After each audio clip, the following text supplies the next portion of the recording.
है गाइस, आज के वीडियो में हम बात करेंगे कि आप इनकम टैक्स रिटर्न किस तरीके से फाइल कर सकते हैं। आप खुद इनकम टैक्स रिटर्न फाइल करने के लिए आपको कौन कौन सी बातों का ध्यान रखना होगा।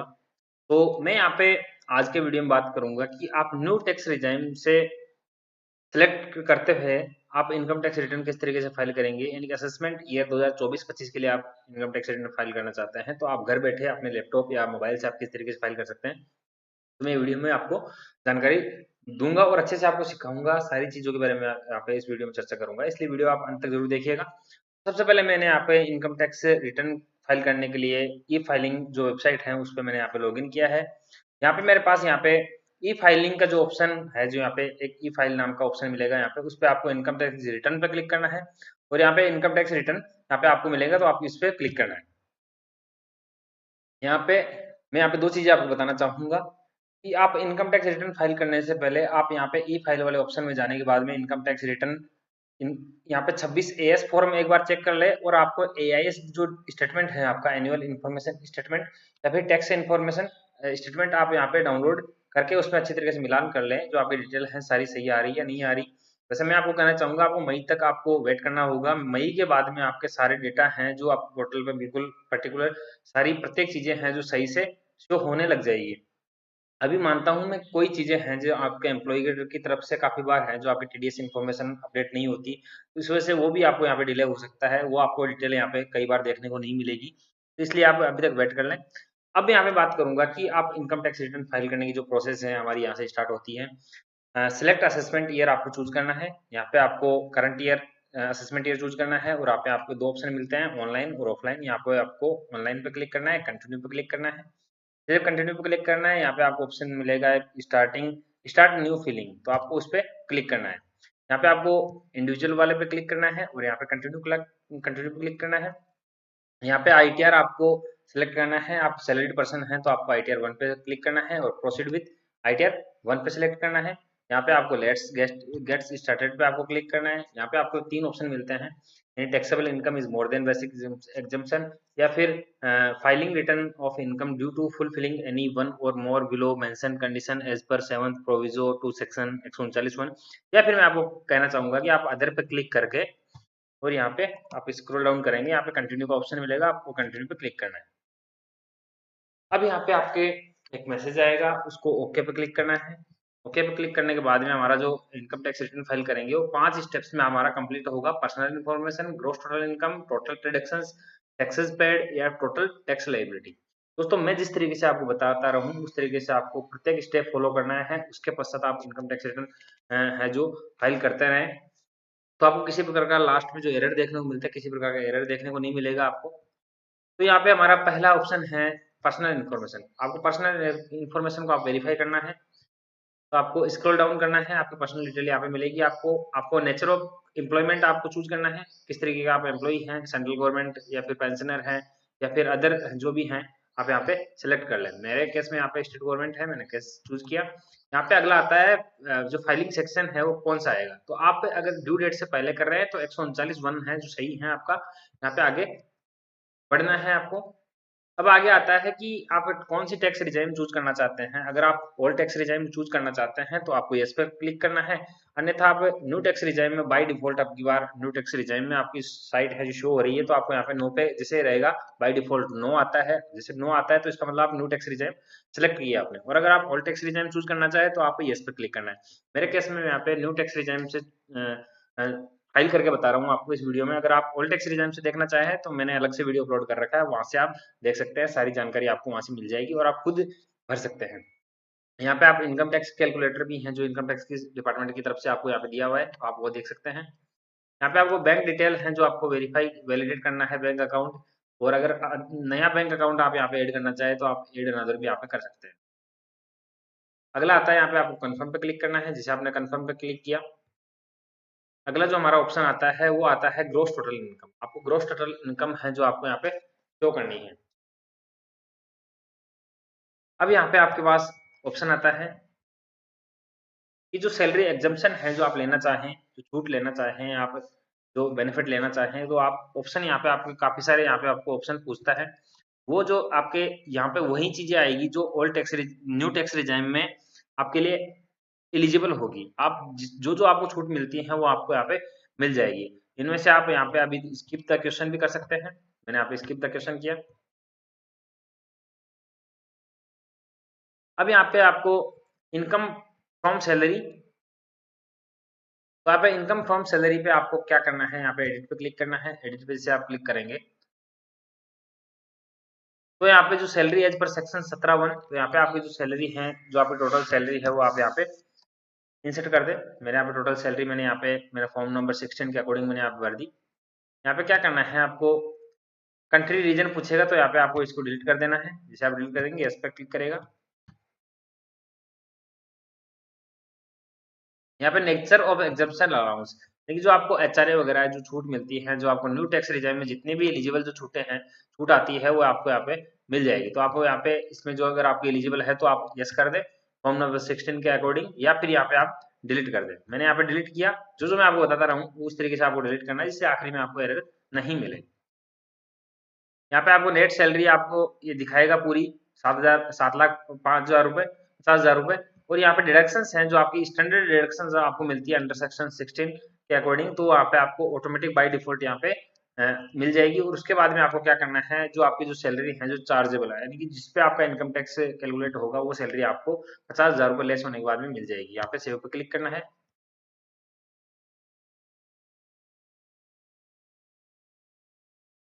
अब यहाँ पे अगर आपका किसी प्रकार की इनकम फ्रॉम हाउस प्रॉपर्टी हो तो वो आप यहाँ पे ऐड कर सकते हैं। यानी कि जैसे कि आप किसी प्रकार की जो सेल्फ ऑक्यूपाइड प्रॉपर्टी है, उससे अगर आपको किसी प्रकार की इनकम हो रही है, या लेट आउट है, यानी कि आपने किराए पे दे रखा है, डिम लेट आउट है, आप जो भी है जो आप कर सकते हैं। जैसे लेट आउट पे मैं आपको क्लिक करके बताता हूँ। जैसे कि मान लो मुझे ग्रॉस रेंट अमाउंट है जो पूरे ड्यूरिंग ईयर के अकॉर्डिंग मुझे सैलरी मिली, इनकम मिली मुझे, जो मेरे किराए पे जो संपत्ति दी थी उससे, मैं यहाँ पे से मेरा 1,00,000 रुपए है तो मैं यहाँ पे भरता हूँ। और उससे जैसे मुझे टैक्स पेड, मुझे किसी लोकल अथॉरिटीज को मैंने टैक्स दिया, उस संपत्ति के अकॉर्डिंग, उस प्रॉपर्टी के अकॉर्डिंग, तो वो मैं यहाँ पे फिल कर देता हूँ। जैसे मैंने 2,000 रुपए टैक्स दिए। यहाँ पे फिर बाद में आता है कि आपको एनुअल वैल्यू है उसकी 98,000 रुपए आपको मिलेगी, और उसका 30% एनुअल वैल्यू है जो यहाँ पे लेस हो जाएगी।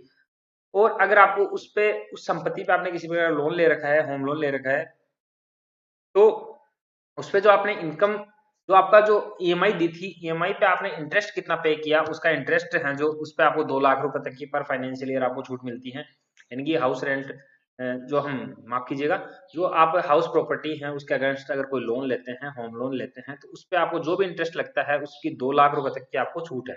वो यहाँ पे आप, ये मान लो 40,000 रुपए आपने यहाँ पे वो दिया, इंटरेस्ट दिया, यानी यहाँ मैं प्रिंसिपल की बात नहीं कर रहा, यहाँ पे मैं केवल और केवल इंटरेस्ट सर्टिफिकेट आप अगर बैंक से मांगते हैं तो बैंक आपको इंटरेस्ट सर्टिफिकेट दे देगा कि आपको प्रिंसिपल अमाउंट कितनी जमा करवाई आपने और इंटरेस्ट के रूप में कितनी अमाउंट आपने जमा करवाई। इस तरीके से आपको क्या करना है, यहाँ पे जो सारी जो इनकम चार्जेबल है जो आपको यहाँ पे शो हो जाएगा, वो यहाँ पे शो हो गई। मुझे यहाँ पे नहीं करना, ये मेरा किसी प्रकार का नहीं है, तो मैं यहाँ पे कैंसिल भी कर सकता हूँ, या फिर यहाँ से आप 1 बाय 1 यहाँ से इन राशि को है जो यहाँ से हटा दें।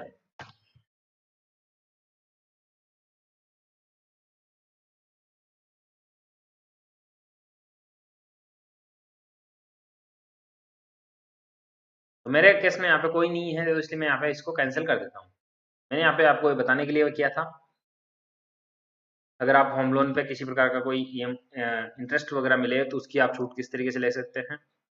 यहाँ पे आता है इनकम फ्रॉम अदर सोर्सेज, अगर आपको किसी प्रकार अदर सोर्स से आपको इनकम मिलती है तो आपको किस तरीके से शो करेंगे। अगर मान लो आपके interest from saving bank account से आपको इंटरेस्ट मिले, तो आपको यहाँ पे यस करके उसकी राशि है वो आप यहाँ पे भर दे। ये आप देख सकते हैं यहाँ पे income, interest income from deposited bank, post office, अगर आपको इनमें जो आपने डिपॉजिट कर रखा है उसके अगेंस्ट अगर कोई इंटरेस्ट मिले तो आप यहाँ पे यस पे क्लिक करके वो राशि भर दें। या फिर आपने इनकम टैक्स से जो रिफंड मिला है उस पर आपको कितना इंटरेस्ट आपको मिला है वो आप यहाँ पे यस करके राशि भर दें। या फिर interest accrued on contribution to provident fund to the extent taxable as per first proviso to section, आपको अगर प्रोविडेंट फंड के अगेंस्ट कोई इंटरेस्ट आपको आपने उपार्जित किया है तो वो आप यहाँ पे भर दें। या इंटरेस्ट प्रोविडेंट फंड के अकॉर्ड सेकंड प्रोविजो के अंतर्गत अगर कोई आती है तो वो आप यहाँ पे भर दे इंटरेस्ट। या फिर मैं आगे बात करूँ आपको अपने फैमिली पेंशन के रूप में अगर किसी प्रकार की इनकम होती है तो वो भी आप यहाँ पे यस पे क्लिक करके उसकी राशि को यहाँ पे भर सकते हैं। एनी अदर अगर कोई राशि हो आप और किसी तरीके की अगर इनकम हो जिसको आप इसमें दिखाना चाहते हैं तो वो आप यहाँ पे यस करके उस पर डिस्क्रिप्शन में भी आपको लिख दें कि किस प्रकार की जो संपत्ति है आपको किस तरीके से उपार्जित हुई है, या फिर डिविडेंड अगर आपको शेयर मार्केट की तरफ से आपको किसी प्रकार का डिविडेंड आपको मिला हो तो आप यहाँ पे यस करके उसकी राशि भी आप भर दें, या फिर आप स्किप द क्वेश्चन भी कर सकते हैं। यहाँ पे स्किप द क्वेश्चन किया और आपको एक एक इनकम है जो मैंने यहाँ पे अभी जो मैंने पूरे क्वेश्चंस के रूप में बताई थी वो यहाँ पे आप एक एक चूज करके उसकी अमाउंट भी आप यहाँ पे भर सकते हैं। मेरे केस में यहाँ पे कोई नहीं है तो मैंने यहाँ पे इसको कैंसिल किया। अगर इनकम एग्जाम्प्ट कोई इनकम है, अगर किसी प्रकार को छूट लेना चाहते हैं तो वो यहाँ पे आप ऐड कर सकते हैं। यहाँ पे मैं कंफर्म पे क्लिक करता हूँ। कंफर्म पे क्लिक करने के बाद में मुझे यहाँ पे आपको पता है कि 7 लाख रुपए तक की इनकम पे किसी प्रकार का कोई हमारे टैक्स नहीं है न्यू टैक्स रिजाइम में। तो यहाँ पे टोटल डिडक्शंस की बात करूँ मैं, टोटल डिडक्शंस आप किस तरीके से शो कर सकते हैं तो मैं आपको बताना चाहूंगा। न्यू टैक्स रिजाइम में आपको सिर्फ और सिर्फ एक जो सेक्शन 80 CCD 2 है उसके अकॉर्डिंग जो आपका contribution to pension scheme of central government by employer वो आपको यहाँ पे छूट मिलती है। तो आप अगर उसके आपका कोई कंट्रीब्यूशन है सेंट्रल गवर्नमेंट जो पेंशन स्कीम है उसके अंदर तो आप यहाँ पे यस करके उसकी राशि है जो आप भर दे उसकी आपको छूट मिल जाएगी, अन्यथा आप मुंह पे रहने दें। यहाँ पे मैं स्किप द क्वेश्चंस पे क्लिक करता हूँ।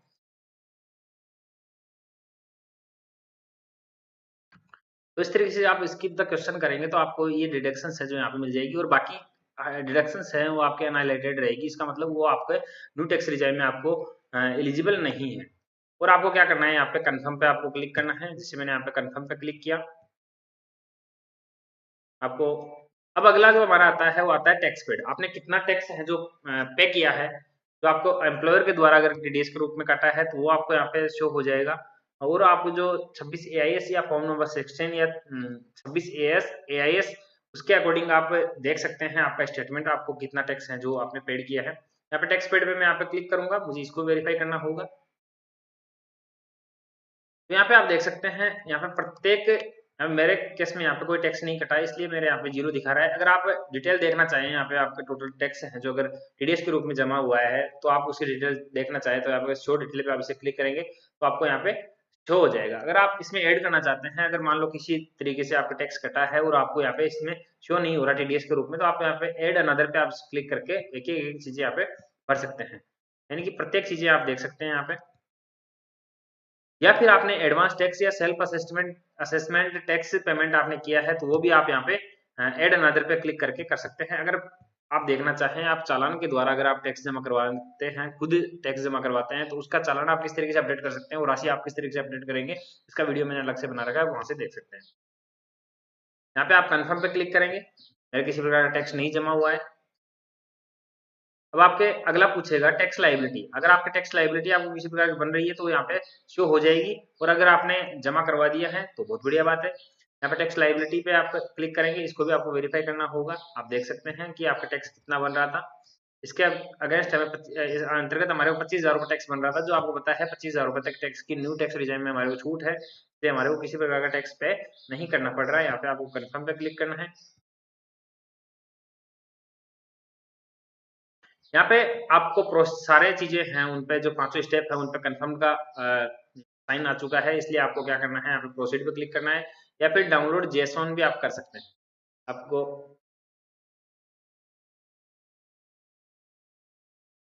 यहाँ पे पूछेगा you need to make a payment of 0 रुपए, यानी कि आपको अगर किसी प्रकार का पेमेंट करने की आवश्यकता होती है, आप किसी प्रकार और लाइबिलिटी बनती है टैक्स की, तो वो आपको यहाँ पे आपको दिखाता है, और उसकी जब आप पेमेंट आप करते हैं उसके बाद में ही आपको आगे की प्रोसेस करनी पड़ती है। यहाँ पे आपको प्रीव्यू रिटर्न पे क्लिक करना है। प्रीव्यू रिटर्न के रूप में आपको क्या करना है, यहाँ पे इसको टिक करना है।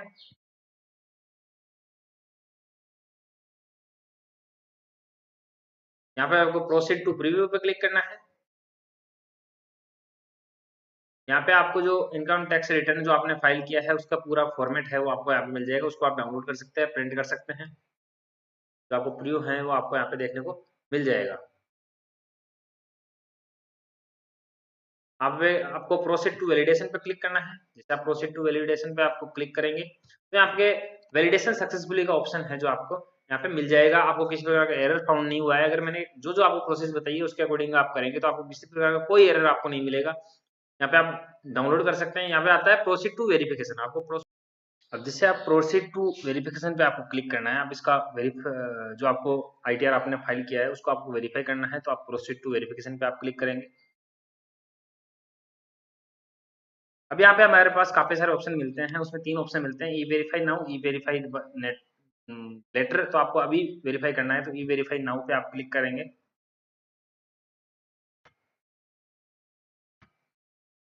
ई वेरीफाई नाउ पे आपको क्लिक करना है। उसके बाद में आपको कंटिन्यू पे क्लिक करना है। जैसे आप कंटिन्यू पे क्लिक करेंगे हमारे पास ऑप्शन आता है कि आप आधार जो रजिस्टर्ड मोबाइल नंबर है उससे भी आप वेरीफाई कर सकते हैं। आपको उस पर क्लिक करना है और आप कंटिन्यू पे आप जैसे क्लिक करेंगे तो कंटिन्यू पे क्लिक करने के बाद में आपके पास एक ओटीपी जाएगा। आपको ओटीपी जनरेट आधार ओटीपी पे क्लिक करना है। तो आपके जो ओटीपी आए, जो आपके मोबाइल नंबर पे जो ओटीपी आएंगे उसको यहाँ पे फाइल करके आपको वैलिडेट पे आप जैसे क्लिक करेंगे तो आपका जो है आईटीआर आपने जो भरा है, आईटीआर फाइल किया है आपने, वो आपका वेरीफाई हो जाएगा और आपका जो काम है वेरीफाई जो इनकम टैक्स रिटर्न को फाइल करने का, वो आपका यहाँ पे कंप्लीट हो जाएगा। दोस्तों इस तरीके से आप आधार से जो लिंक से मोबाइल नंबर आएंगे आपको उसको वेरीफाई करके आप जो आपका इनकम टैक्स रिटर्न है जो आप फाइल कर रहे थे उसको आप वेरीफाई कर सकते हैं। आशा करता हूँ दोस्तों ये वीडियो है जो आपको अच्छा लगा होगा। अगर वीडियो आपको अच्छा लगे तो आप वीडियो को लाइक जरूर कीजिएगा, अपने दोस्तों के साथ में शेयर जरूर कीजिएगा। और अगर आपको किसी प्रकार की कोई समस्या आती है तो आप कमेंट बॉक्स में कमेंट कर सकते हैं। मिलते हैं अगले वीडियो में नई अपडेट के साथ, तब तक के लिए सभी को धन्यवाद। जय हिंद, जय भारत।